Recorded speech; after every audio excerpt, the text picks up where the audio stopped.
Well, hello everybody. Welcome to another episode of We Watch Shudder. My name is JD, and who's here with me?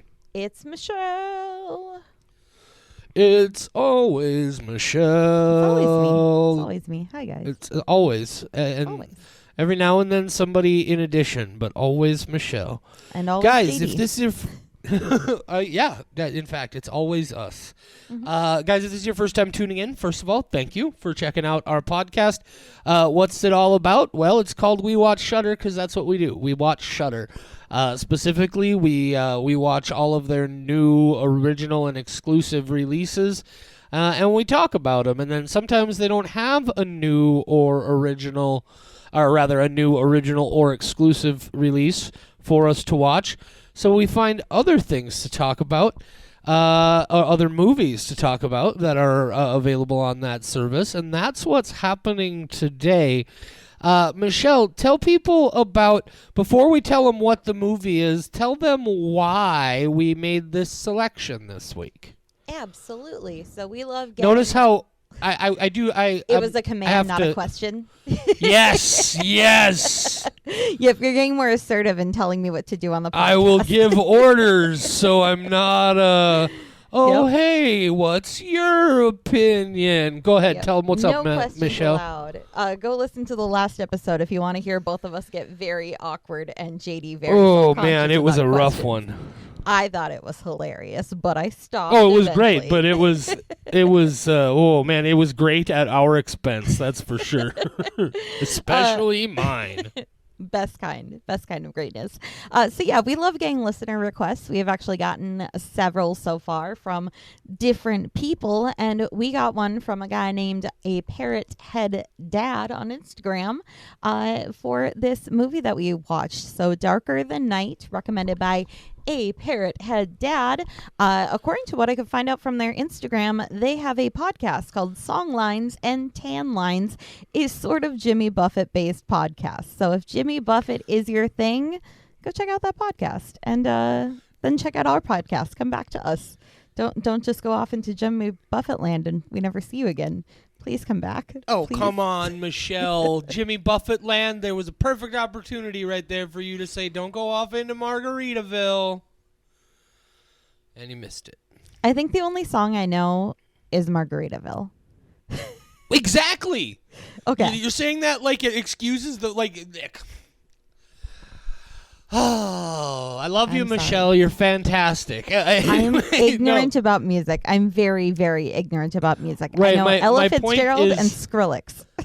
My point is that Margaritaville was so obviously the choice there because you don't even know anything about Jimmy Buffett, but you know Margaritaville, and That's you fair. didn't say wander off. Man, I'm in a real critical mood today. Maybe it has something to do with that shit we were talking about before we came on the air. Sometimes Michelle is very, very understanding that sometimes JD just needs to bitch for about 10 to 15 minutes about how fucked up his day was before we record this podcast to make sure it goes okay. And I want to thank her for letting me do that today. You did start off pretty positive compared to how you were when you got on the call. Now we're going back into Drearyville. Margaritaville, does that count? Are margaritas dreary? I like margaritas. They make me black out, and I can go for one right now. Tequila can, you can have all the tequila you want. I'm avoiding that forever. All right, so the movie, yes, absolutely. Shout out to A Parrot-Headed Dad. Thank you for checking out our podcast. I believe we figured out, Michelle, that A Parrot-Headed Dad was, in fact, the first person to ever leave a rating and review for us anywhere about our podcast. Is that correct? Yes. As far as I can tell, unless it is a crazy coincidence that Parrot Head Dad on Apple Podcasts gave us our first review back on May 4th, 2022. And let me tell you, getting our first 5-star review made both of our days so great. So when we got your recommendation, we were like, absolutely, definitely. We were so chipper when we got our first review because we're like, they don't fully hate us. Great. No, it was fabulous. I was like, wow, people are actually listening and have opinions that are positive. So thank you to a parrot-headed dad for shooting us this recommendation. Darker Than Night is the film. Not a Shudder original or exclusive, but more of a classic. It's from 1975. It's a Mexican film. Interestingly enough, they did remake this in 2014. We'll talk more about that when we get into the spoilers section. Normally what we do here is we're going to talk a little bit about our spoiler-free thoughts on the movie, and then if you decide you want to check it out, we'll give you a chance to do that. Michelle, what are your spoiler-free thoughts? You want to hit us with those? Absolutely. That's a question I get to ask because that's part of the whole shtick. I gotcha. Right? I've hit us with them spoiler-free thoughts. Well, first I'm going to hit you with the tagline of this movie so that people have a basic idea. Jesus, Michelle. It's okay. You're having a bad day. And I got to just let you be the pilot. This is ridiculous. Oh, man. Me being a pilot, this plane's going down. This plane's going down so fast. I've been watching Yellow Jackets lately. I would not survive. Anyway. According to the Shudder website, the description of this movie, very brief. 4 beautiful women move to an old house inherited by the aunt of one of them and witness strange things. Darker Than Night, 102 minutes, TV, MA. My spoiler-free thoughts. I find it impossible to believe that there are good movies before June 1989 because I don't think it's possible that there was any sort of happiness before I existed on Earth. This movie tries really hard to fight against that. I can't really say that I disliked it. I can't say that I liked it. It's just not really for me, but it did give a valiant effort. There were a lot of scenes that on their own I actually kind of liked. I thought that there was a lot of the way that they're shot is not how I saw a lot of movies from the 70s being shot before. There were some things that were kind of new and innovative compared to other classic horror that I have seen. Ultimately, I'm going to land on the side of I liked it. I didn't feel like I wasted my time. I'll probably never watch it again, but I can see why it was recommended because there was some interesting stuff here. I'm going to go a 3.25. 3.25 from Michelle on Darker Than Night. And I couldn't possibly agree more thoroughly with your overall thoughts there. It's funny that you say this one is just really not for me because that's a phrase that I use when I'm trying to... You know, your mom said if you don't have anything nice to say, don't say anything. And, we got a podcast, and I got to say something.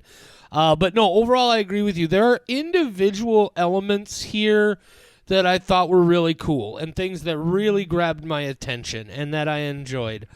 As a whole, oh, man, this...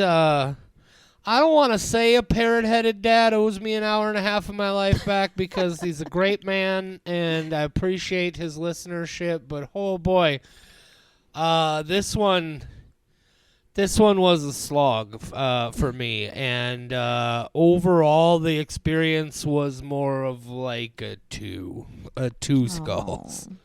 A 2 skull from JD. I am excited to get into the spoiler section of this because I think there's going to be a lot of interesting things to talk about that happened in this movie. I could understand saying that it's a slog because if they had cut out 20 minutes of this film, it would have been way more enjoyable. There was a lot of unnecessary things in between the exciting parts that do make it feel way, way longer than it has to be. Oh, tell me about it.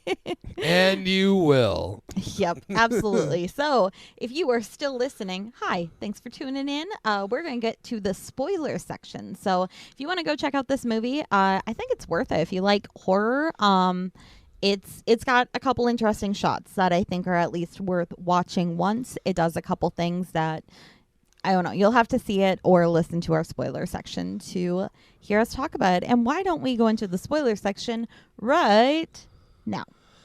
Meow. All right. So, spoiler-free section. Spoiler-free section. Spoiler section. We just finished the spoiler-free section. Did you come back? Man, I hope you came back.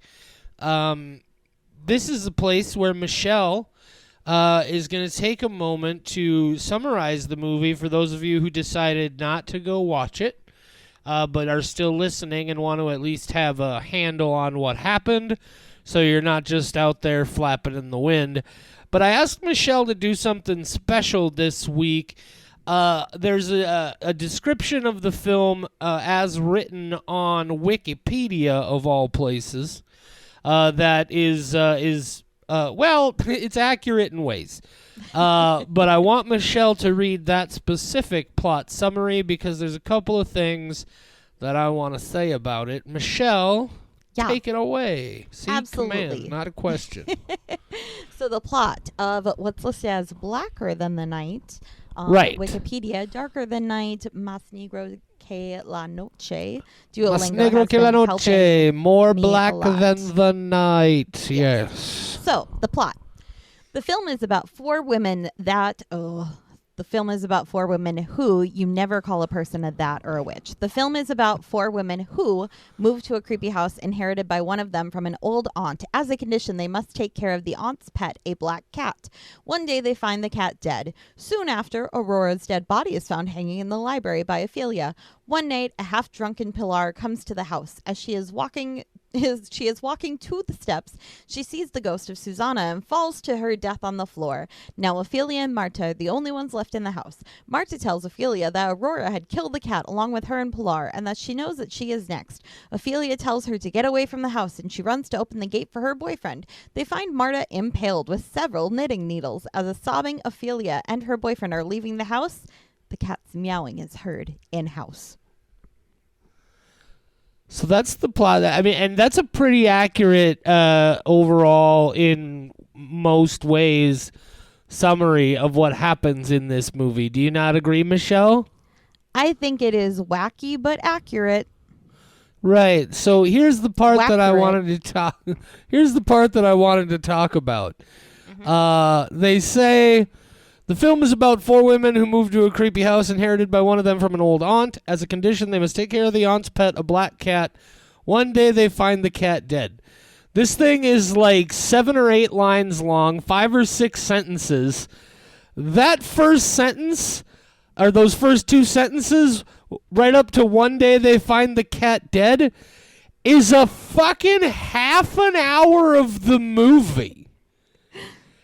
And then it follows with, soon after, Aurora's dead body is found hanging in the library by Ophelia.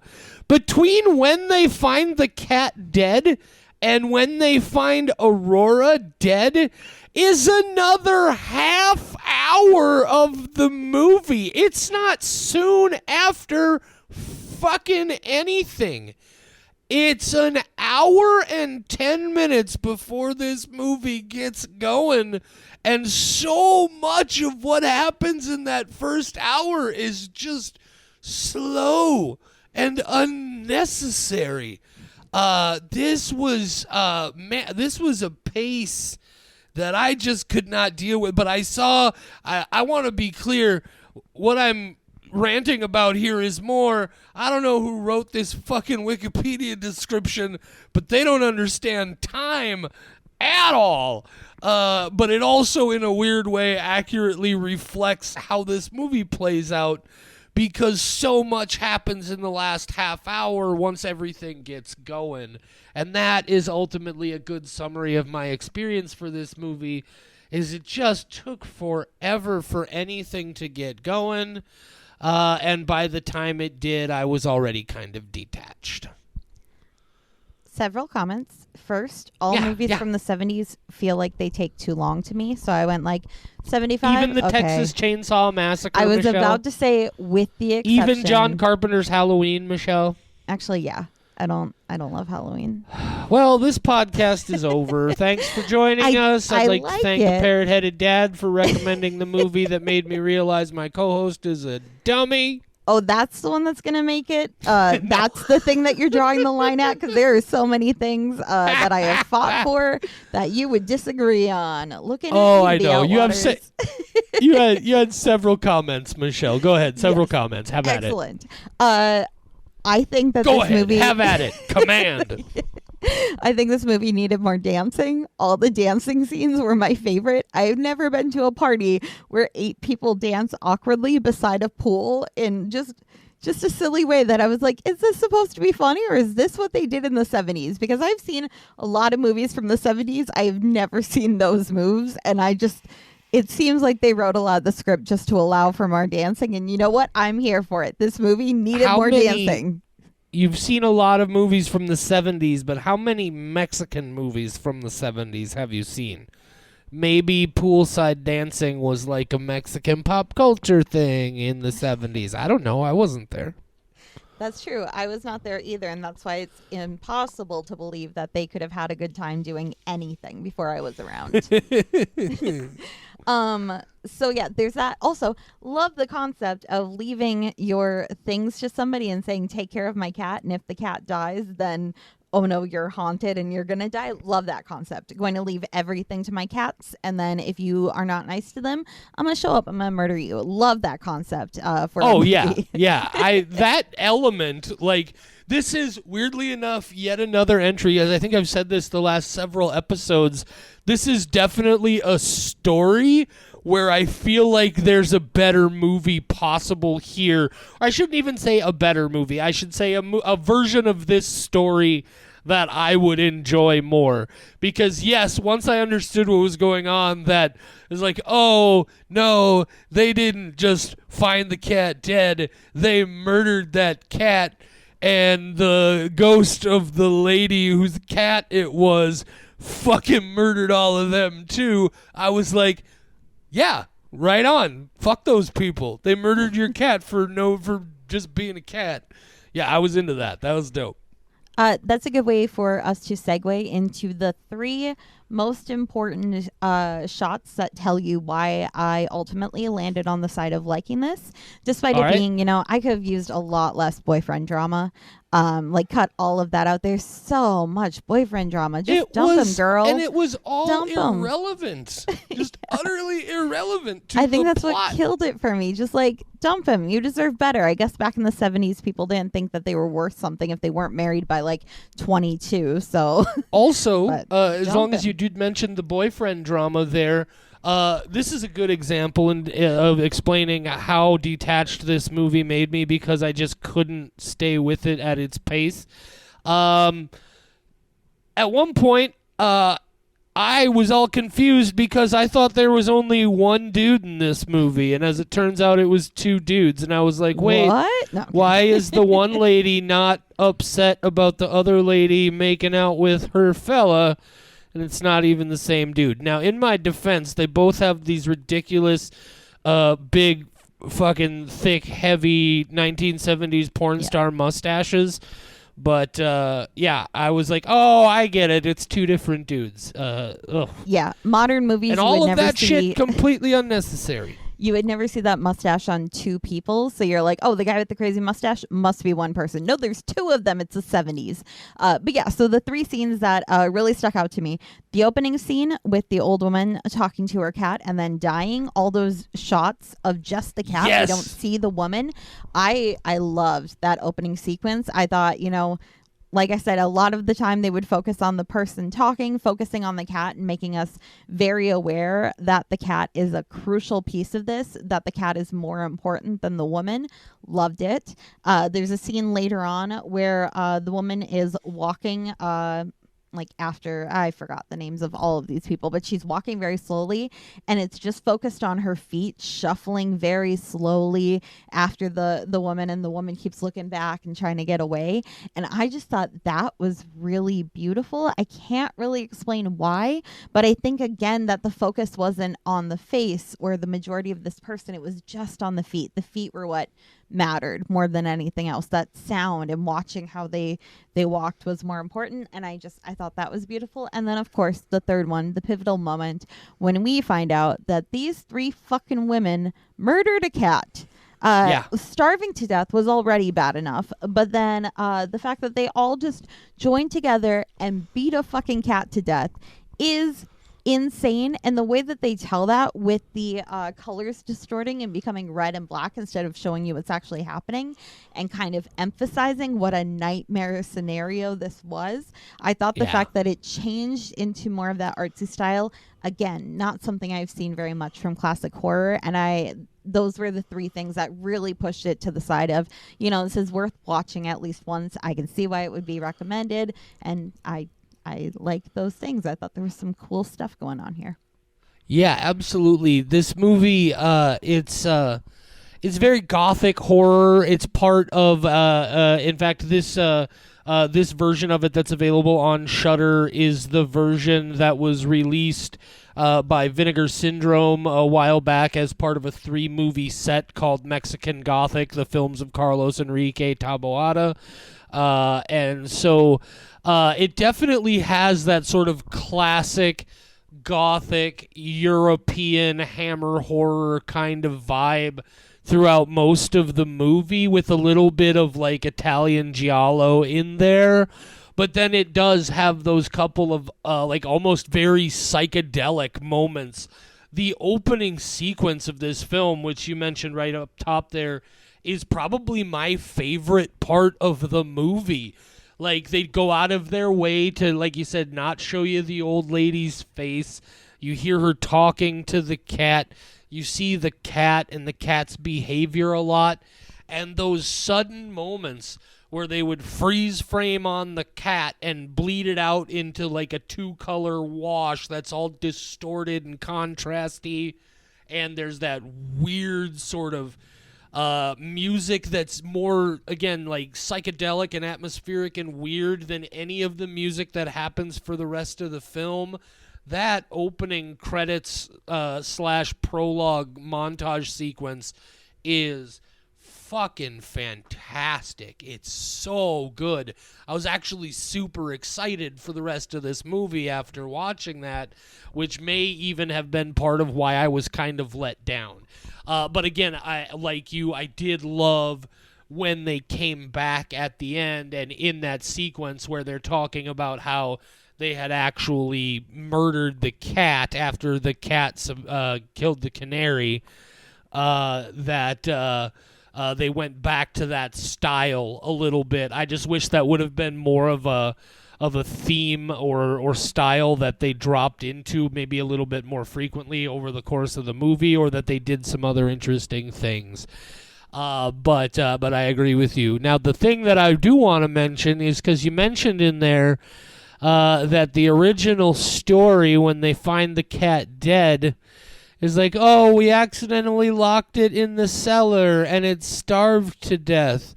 Do you have any idea how fucking long it would take a cat to starve to death? Oh, like, man. literally a couple of weeks. No, I actually do know, because one of my family members is a terrible, terrible person. You know who you are. Fuck you, in case you ever listen to this. So, yeah, I do know firsthand, and I think that's why that upset me so much. Yeah, we don't have to get into it on the podcast. I went through therapy. I'm doing better now. Right. So, it does take a very long time. I was like, that cat has been missing for 2 days. Yeah. At most, and this lady just buys. Right, this lady just buys the story that the cat starved to death in the cellar. Also, did you notice how severely they beat that cat in that ending sequence? You're telling me that cat wasn't obviously beaten to death when she saw its corpse in the cellar? Yeah, that was a bit of a bridge too far for me, a leap of logic that I was just like, oh, come on. But no, you're right. Those sequences where they get all weird and psychedelic are amazingly well done. There are some things with the music here that's really well done. So I don't want to. I definitely want to give the movie its roses where it deserves them. Also, this movie has like a Karate Kid ending, right? Where it's like fucking third lady gets the knitting needles in her chest and it's over. There's not even end credits. It's just like murder, cut. It's done. I thought How that it should was always such be. a Murder, movie such over. a startling ending. Yeah, no, I thought the cat meowing at the end was more comical than scary. Oh, and that's another thing about this movie is that it's always hard for me to say that I really enjoyed a horror movie if it didn't scare me at all. You know, it was just like a pretty gothic thing, and it's not my cup of tea. I know that other people would appreciate this a lot more than I would. Sure. But for me, I'm like, it's creepy, but it didn't really scare me, so it's hard to rate it compared to other things that I really enjoyed that tried to scare me. This was kind of like just a pretty nice drama, and then suddenly some murder thrown in. Yeah, for sure. Yeah. So yeah, that's but that, you know, like I said, they remade this, and I feel like there is the possibility that there's a version of this story that I might enjoy. But also, it was remade in 2014, right in that era where there was a lot of remaking being done, and most of it was terrible. Mm-hmm. I'm not against the idea of remaking in itself. I do want it to be at least as strong on its own and be worth watching. And this was so I don't know. I might try to find the remake. I might not. I don't know, Michelle.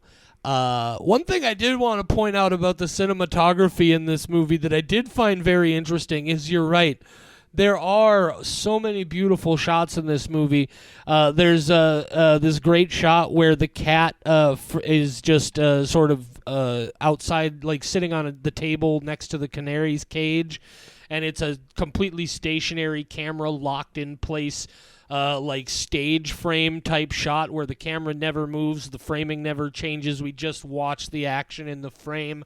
I thought that was super cool. But then also, like, over on the flip side, there are a couple of moments where there are just some god-awful, like, 70s trash cinema B-movie, like, zoom-ins and pans and such. The first time they zoom in on the maid's face, it's all clunky and awkward. I was just like, man, did two different people shoot this movie? What's going on here? I found that dynamic a little interesting. My closing thoughts, and then you can add some closing thoughts if you have any outside of that, is I'm sorry that we did not love the movie A Parrot Head Dad. Maybe you hated the movie, though, and we're looking forward to us tearing it apart, and then we have just disappointed you either way by being very middling. But I can tell you that I know what you're feeling if we did not love a movie that you love, because I showed my horror movie role model a movie at the beginning of the month called The Outwaters, and he told me he questioned everything I knew about horror because I love that movie so much. So I get Shout it. out Uncle Jeff. I get what it's like to be like, you're going to love this. You don't like this? Oh, no. Like when I send somebody a TikTok and they don't find it as funny as I do, and they're wrong. Everything I find on TikTok is hilarious. Take my money, China. I don't care. Just keep giving me those bird vids. Again, shout out to A Parrot Head Dad. Make sure, like we said, that you give his podcast a look as well. Songlines and Tan Lines, a sort of Jimmy Buffett based podcast. I love the indifference of that title too. Like, it's sort of a Jimmy Buffett. Yeah, I love the like, kind of, maybe not, depends. Sure. I love that. And if I find myself wondering if maybe a part of why this movie was recommended is just because we have occasionally talked about how stuff involving animals is a little bit of a soft or what's the word I'm looking for? Like a soft spot. We're very predictable about it. Sensitive spot. That's the one. Yeah. So I thought, maybe somebody's trying to push our buttons a little bit here. I'm very transparent where it's difficult if there are animals involved. I can't help it. Right. I just, I try. But no, please, guys, if you have suggestions for movies that you'd like to hear us talk about that are available on the Shudder service, drop us a message. We're on Facebook, Twitter, Instagram, TikTok. All of those that are at We Watch Shudder. You can email us, mail@wewatchshutter.com. Don't forget to check out our website, wewatchshutter.com. We got a lot of cool stuff up on there.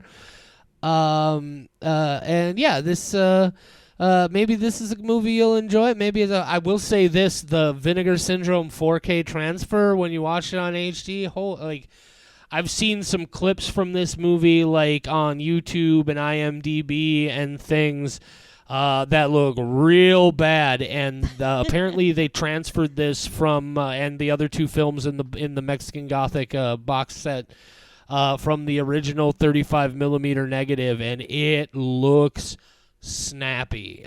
So kudos to Vinegar Syndrome, always doing great work with their high quality releases, and always awesome to see them partnering up with folks like Shudder. Let us know if there's something you want to see us talk about. We do have a new original and or exclusive next week to talk about. Is that correct, Michelle? That is correct. Thank you for asking, JD. It is called Brooklyn fuck you. 45. I did it again. God damn it. I'm not pointing it out every time, but I've drink every reverted to time JD questions. asks me a question. Take it away, rest of the month, Michelle. we actually have 4 more Fridays in June, so including What up, June? this one. What up, June? So Brooklyn 45, new Shudder original, comes out a week from today. Sweet, Sweet Lonely Girl is a older one in the catalog, as we're still working our way through those on nights that don't have a release. Quicksand comes out on my fucking birthday.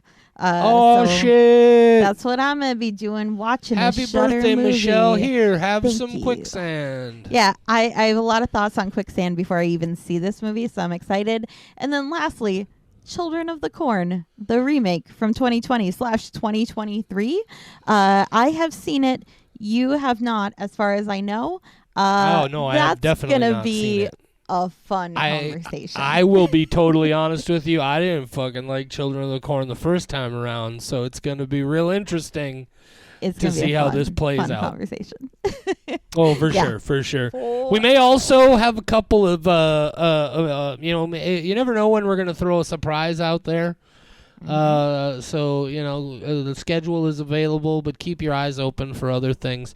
Let us know what you'd like to hear us talk about. What else? Is there other business we still need to attend to, Michelle?